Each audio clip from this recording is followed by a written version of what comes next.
We talked about this before, but home court, you guys have been really good and longest active winning streak in the country. And I want to say, and you can correct me if I'm wrong on this, I think the last time you lost at home with fans was Stanford in the first season. Man, I have no chance to correct you because That's correct.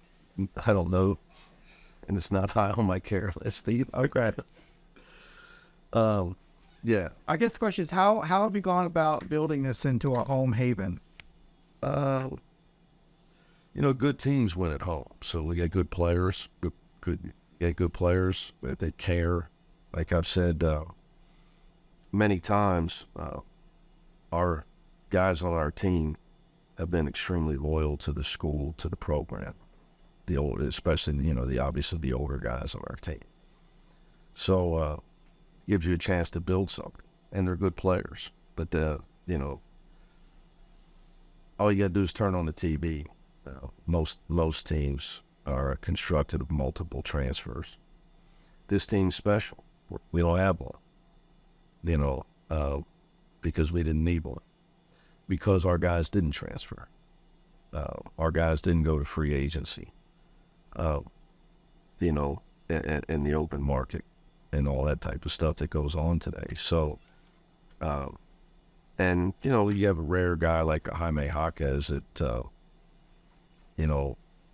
values the college experience and wants to have a pro career. He doesn't want to just get NBA socks.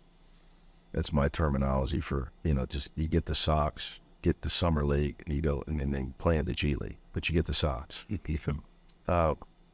want it. So, a very mature guy, but he really values going to UCLA, the opportunity. There was a time where like everybody was like Jaime.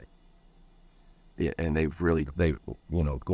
to a prestigious university with a great basketball program was an honor, and everybody looked at it that way.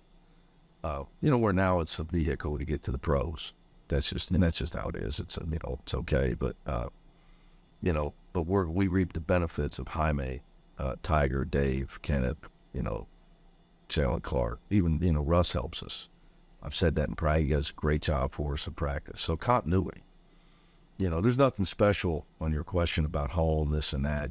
Great programs, you got to win a lot of your home games. Bill Self's been great at Kansas for a long time because look at his home record. We did a pretty good job at Cincinnati, Darren and I and all the kids there. There was a time we won 543 in a row.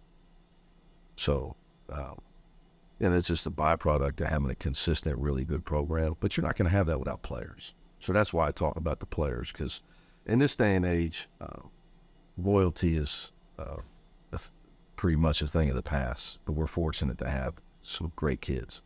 This kind of goes hand in hand with that. One of the first things your dad told me about you was you don't lose games you're not supposed to. And, with a lot of now, he ain't on. I'm sure he's not on the internet. That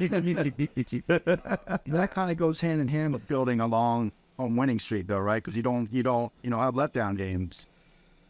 Yeah, look, we'll see how that goes on Thursday. And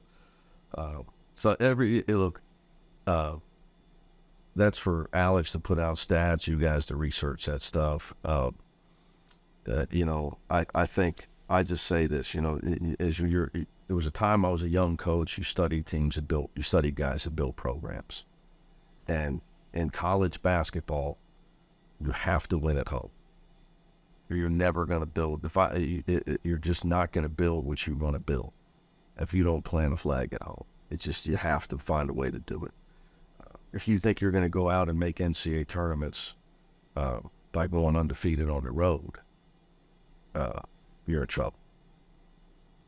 Well, they said we lost a couple games in the Pac-12 this year, and it's like, everybody wants me to go off on my team. It's like, well, what'd you think we were going to do? I mean, go undefeated. I mean, those are really good teams. They're sold-out crowds. We're the number one team in the league coming to town. I mean, it's going to happen. Those are hard games to win, man. Those are hard games to win because for those teams, we're at home with great crowds and in a great environment. So you have to return the favor. Is the point of me bringing that up. And Stanford, obviously, I think I don't know if they did you a favor, but, you know, they obviously got everybody's attention with what they did against Arizona now. So you probably don't have to sell that. Yeah, you know, again, we try to, that's all maybe true. We try to train our guys to look at what teams are capable of on their best night, that if, you know, like Stanford in their last 5 shooting over 40% from 3. So they've made some changes defensively. They've made some rotational changes. They're just totally different team from when we played them 2 months ago. Totally different. Stylistically a little bit, but definitely defensively. And I think, you know, they've found a rotation that they're sticking with. So, yeah, sure, and they had a big win, obviously, against Arizona, so I'm sure they got some confidence from that. But we try to train our guys that just, we got to mow down who's ever in front of us. And, you know, but we don't look at their record. We look at what we have to do to win that game. What's been your favorite part of having Amari? I love guys that play hard because they get better. You can polish up the other stuff if a guy will compete.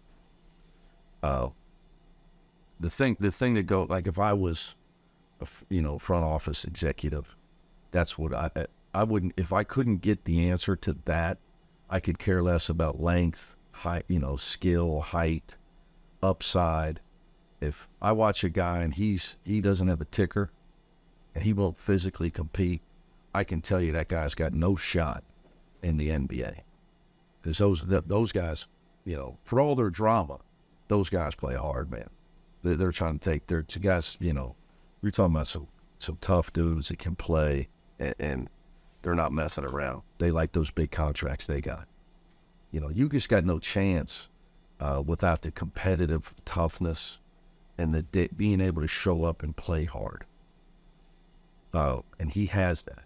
So the rest in time, he will get better at whatever, you know, the things we try to polish him up on, decision-making, being more efficient with his dribbles. He has a chance to be an elite defender. Like he was, I know at Oregon State he had 24, but in my opinion, the root of that was his defense. He took on playing Jordan Pope, the challenge of Jordan Pope being the leading freshman scorer in the league. Like he took that on, and that was his mindset.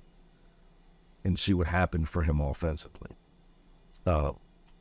So, and that's the difference in our defense this year.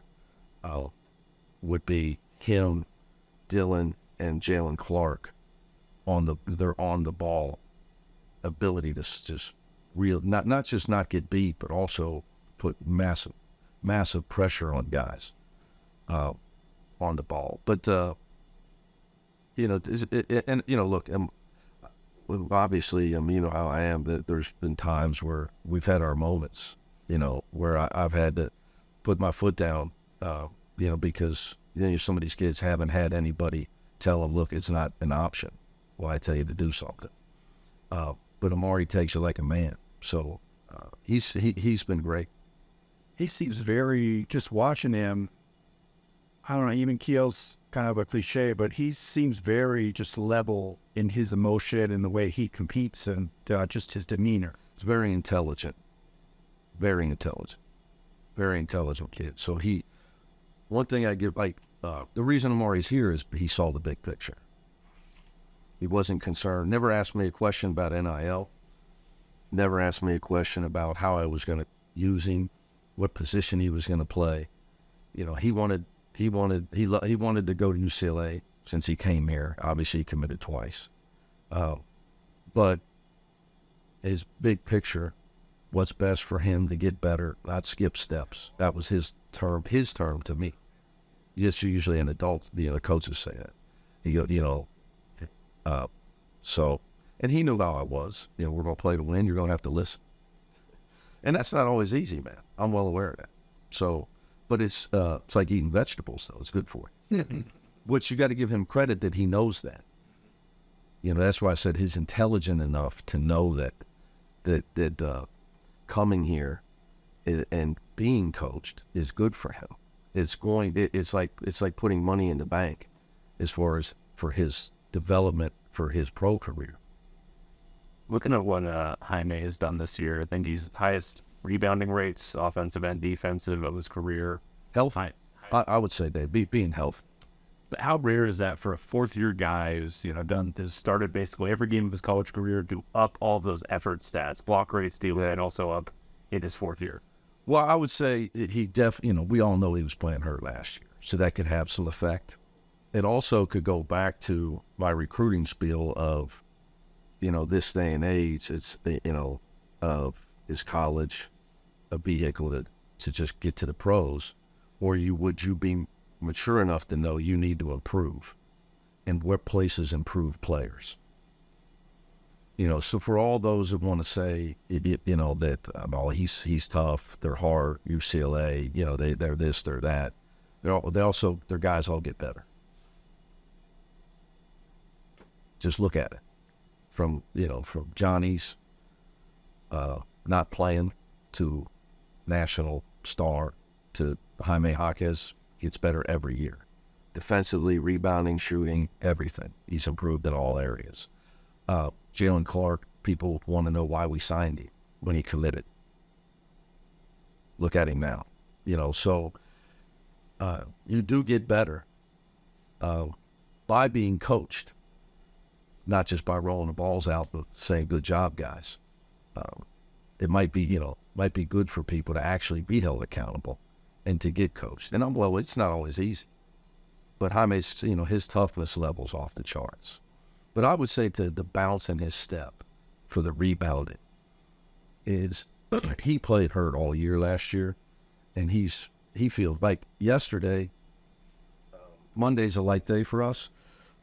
Not for the young guys. The trick is to keep your veterans fresh. Your young guys, you got to make sure you get them in shape. So when their time's called, their number's called, their time comes, so we got to work them harder while we rest the other guys. Jaime's like, Coach, I'm good. I feel great. Like, he's just so happy that he feels, like he feels great. I'm like, well, that's good. You feel great. Get on the bike. So, you're not going as hard as Will and Dylan today. So, go shoot some free throws. But Football uses like heart rate monitors. yeah, we got all that stuff. That stuff too. Coming back to Lamar for a second, did that stretch where he was out 7 games, did anything slow him down, or what went to the point where he returned, he just saw the game a little differently? Tough for me to say. I mean, that would be a question for him. I would say no. I would say it hurt him.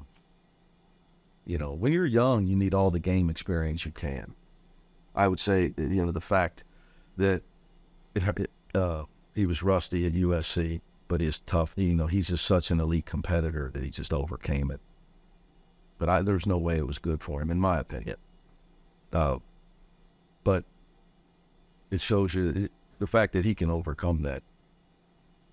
A lot of guys in that situation as a freshman to miss a month, And it's not like you're playing insignificant games. I mean, you're playing on one of the best teams in the country, and you've got to fit right back in. It's not an easy thing to do. Is that okay? No. This is a cool okay? Yeah. Kind of piggybacking off the Jaime question, it seems like he's been shooting a lot more threes since the conference play started. How much does that open up the offense? I mean, he's been making them a lot the last few weeks. Yeah, I would say he's shot it well all summer, all fall. Practice numbers. Your strength is your weakness. Jaime's intensity sometimes. You need to be calm when shooting, and the trying too hard at times, pressing a little bit, knowing people talking about you got to be able to make the three and play D to play in the NBA. He gets too excited sometimes. All we got to do is slow him down. And he's got great form, and he puts in time. He puts in the work. So there was a stretch though when he was struggling from the 3-point line, and I knew that when the tide turned, it was going to really help our offense, because I got to come in here and everybody's got all the answers for our offense, and sometimes it's real simple. Guys got to make open shots, and that's what Stanford's been doing lately. They really have.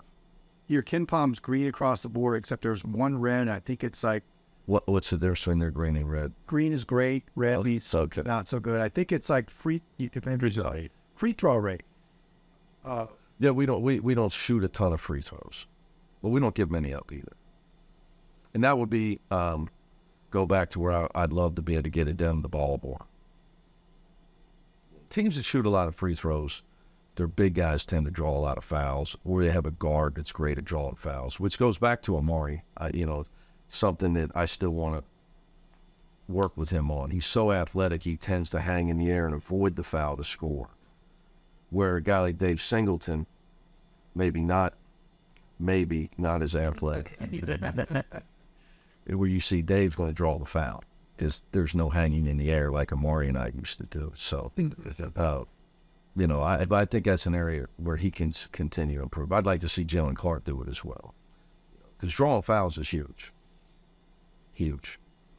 We got one for Tiger. We got in the bonus. I ran a spread play, just told him just draw a foul because we were down in the first half of the Oregon. He did it and walked up and missed a 1-on-1.